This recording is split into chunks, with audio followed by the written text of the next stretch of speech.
Good afternoon, we are UNAM's team, and Genova is a pioneer in the Mexican energy market.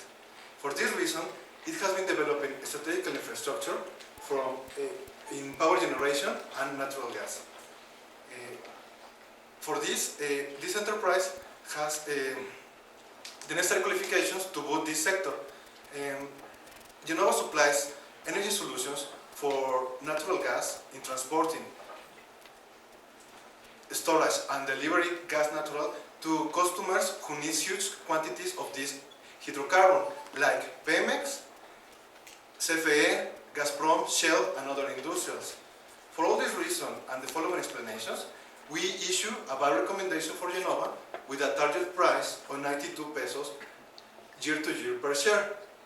We estimate that the combination between the energy reform, the strategic acquisition of Gasoductos of Chihuahua, and the use of joint ventures with Pemex and Intergen are opening new market opportunities for this company. Also, as a strategy, Genova is focusing right now in connect their current assets in the northbound with the west side part of the country in order to make more competitive proposals for the next bids, for the coming bids of the CFE. Now, let's move on with the competitive and industry overview. Thanks. Now, Genova is investing in new projects and in asset optimization due to a significant growing demand for natural gas needed to generate electricity at a lower cost. Also for being grateful with environmental, financial and operating benefits for sectors like industrial, services and residential. It is estimated that demand for natural gas will remain at an average annual rate of 5% to 2020. Proof of this are the bids that CFE has carried out and plans to continue in order to increase the transportation of natural gas. It is expected that Mexico will require more than 6,400 kilometers of infrastructure by the end of 2018. In addition, the inclusion in wind power generation will boost emerging profits, given the low operating costs and environmental benefits. It is important to mention that Genova is in a stage of development and growth of the market. That means that there is no big threat of many competitors or bargaining power of customers and suppliers. Nevertheless, the ones that compete at the same level makes an intense rivalry in order to win the most number of bids offering the most competitive prices. As advantage, Genova has a diversified portfolio of products and services that cover much of the value chain in the energy industry. Besides, it's a cyclical company whose revenue are strongly correlated with the strength of the overall economy. Consequently, the mutual support of the private and public sector will encourage a sustainable growth for the Mexican economy. Now, let's move on with the financial analysis. Thanks. We begin our financial analysis by examining the fall in the sales during this year, mainly due to lower gas and electricity prices. And we saw that the company has generated negative cash flows because it's a capital-intensive industry. For the coming years, our forecast growth is supported by 4 assumptions. Firstly, the Gasoductos Chihuahua acquisition. Then, in 2016, 3 pipelines will start operation activities. And in third place, we estimate a slight rise in the gas and electricity prices. Finally, we have an inflationary adjustment for the long-term contracts. We expect that EBITDA will have a strong increase due to an increment in the sales, a low increase in the cost of sales and operative expenses, and finally an increase in the depreciation. We consider that Gasoductos Chihuahua will boost the profit margins in 2016 and then become stable over time. In 2014, the liquidity ratios decreased due to long-term investment. In 2015, these ratios has improved due to bank debt payment covered with 2 credits from Sempra Energy. The net debt to EBITDA ratio shows a stability in the leverage. Also, the strong increase in the EBITDA will surpass the net debt, and as a result, the ratio will be decreased significantly. Its debt maturity gives the possibility to suppose that the company will issue more debt, but nevertheless, we expect that the company will decide to raise new equity and postpone issued debt for other projects in the future. Now continue with valuation. In order to arrive to our target price, we used two valuation methodologies. The first valuation that we used was a discount cash flow. We use it because we believe that captures the Genova future world potential that the market is not considering yet. The cost of the equity was calculated using the CAM model. The risk-free was taken from the 10 years M bond. The beta is the relation between the Genova's return share versus the IPC index market. The cost of the debt we only consider to estimate the average rate of the financial cost debt. We estimate a 10 years cash flow valuations. Consider four main assumptions. First, the acquisition of Gasoductos Chihuahua pipeline. Second, that Genova is going to win one of every 3 tenders involvement. Third, 3% perpetuity based in the scenario planning growing and the economic factor of each sector. And finally, we consider that the initial capital investment will continue in the future, will become into maintaining capex. Also, we made a sum of our valuation based in the enterprise value EBITDA. We consider the dilution effect of the increase in the capital share by 330 million shares. And we estimate an increase in the EBITDA for the gas segment for $120 million. And in the power segment, we only consider that will be increased for 35 million to 45 million. As a final result, in our discount cash flow, we get a target price of 91.49 Mexican pesos per share, and for the sum of the parts, we get a target price of 92.50 Mexican pesos per share. And as a result of the valuation, we get a 92 Mexican pesos per share. And now let's continue with the financial risk analysis. We observe the risks and we identify and classify the risk with the probability and impact. The main risks that we identify are the first, high concentration of customer. We estimate that we identify that 60% of revenue are concentrated in 5 customers. Also, we estimate that 30% of risk credit should be around 2016 period. But the company mitigate the risk with letter of credits, and nevertheless, the enterprises have seen payment during the commercial history. The second risk is delays projects under construction. Exists high correlation between the cost and delays the project. So if the project longer than planned, Genova will have to assume that cost, but Genova mitigate the risk with policy that project managers has to complete the project on a time.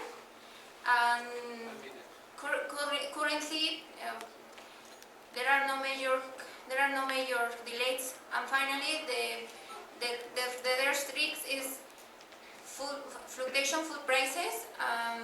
The company mitigate the risk with derivative commodity prices.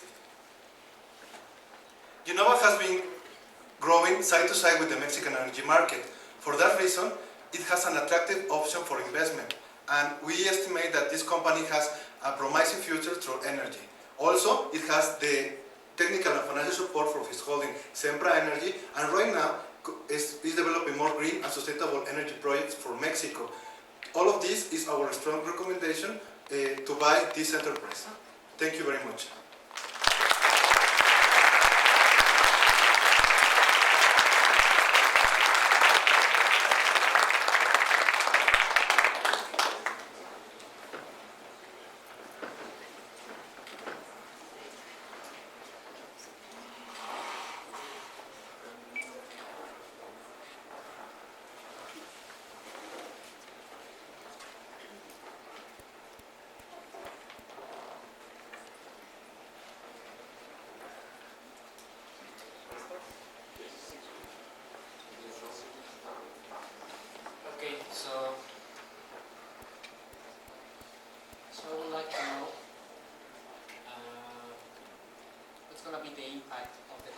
prices versus the future contracts that they could offer in the expected tenders. I mean, you are implying that Innova is going to win 1/3 of the tenders in the next few years.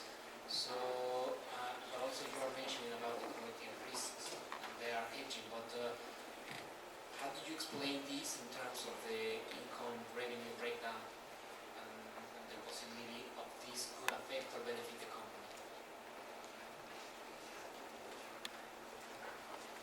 Well, first, we assume that the energy industry is regulated by the CRP.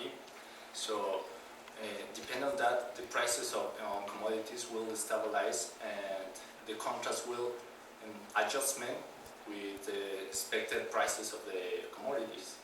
Also, that will affect in some way the tenders. That maybe they are going to be more, or they are going to need more competitive prices in order to win. The company have to use their strengths to win and support that. Also, the company mitigates this kind of risk with all the contracts are in dollar, so that supports some of the down or upside of the prices, and the current assets are in a way of take or pay. So even if they are not using for the customers, they will have to pay the current exchange rates of the contracts. So it will affect, of course, upside or downside to the company, but we estimate that it has some coverage in swaps and derivatives from its branch Ecogas to protect this kind of risk.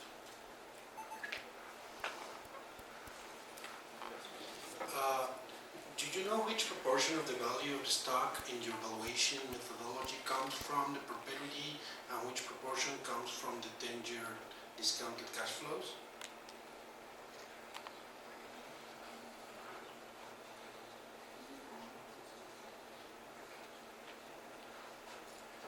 We give 50% to each method of valuation, but the perpetuity is only taken for the discounted cash flow. We estimate that the perpetuity based in the scenario problem planning, and also we take into consideration the inflation, only the inflation, and also for the other valuation only we take the increase in the beta. Okay, but in terms of the value of the company, which proportion comes from the perpetuity and which proportion comes from the next 10 years of the company? 50%. Okay, what that means for you? I mean, it's a standard for this industry, or which is your perspective about this? Because it is not. This industry have a lot of volatility, so it's really peculiar in terms of the proportion of the annuity and the perpetuity and the proportion of the first years of. We base it only in the perspective of the industry. Okay, but which is the role of volatility in your valuation model?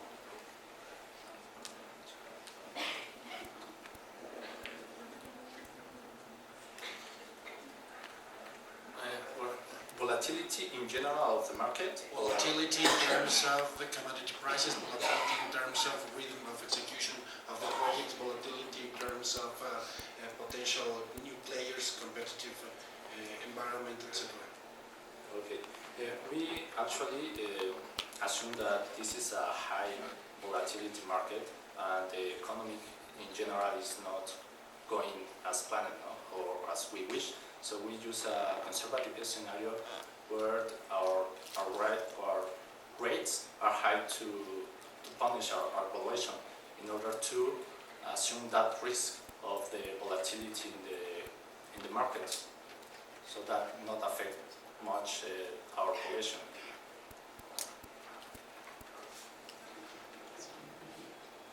Hi.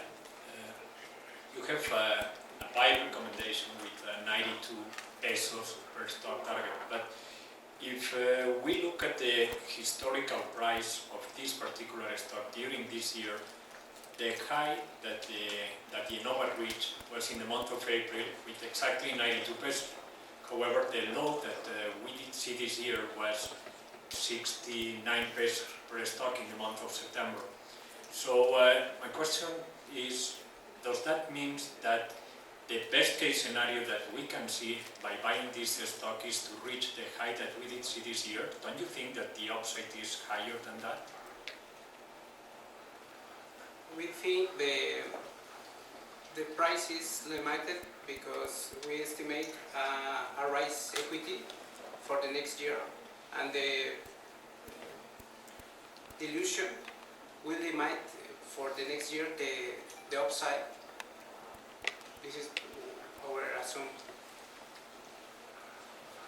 Also, we expect that in the coming years, the market will see that the real potential of the company in general of this particular market. So 92 pesos is a very conservative price for the enterprise, but it could be boosted in the coming years. It can reach a higher price in the future. But 92 is your target. You do not manage conservative or a bullish or a bearish scenario. You only have one target, that is 92, right? Yes, we only have one target price. Also, we use a simulation of another potential to grow. Okay, thank you.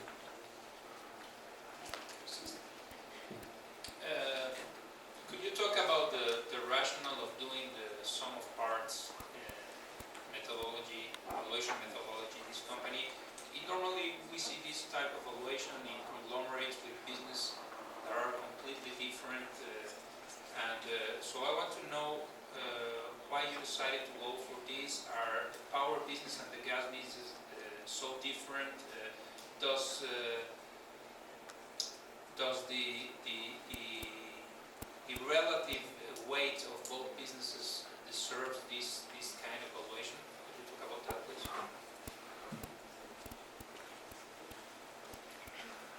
Well, we consider that gas segment and power segment have a different increase, because the gasoducto Chihuahua acquisition will boost the EBITDA for the gas segment, and also the power segment have a low increase. This is why we consider separate the segments and evaluate separately. In addition, more of the current assets requires a huge quantity of investment in the first years. So, in order to determine the best return on this investment, we decided to study separately, because we think that the potential of every asset is differently. So, the sum of the values will be expected differently, and that impacts directly with the valuation. Two questions. The first, the gas shell industry in the future could be a risk for the company or an opportunity of business?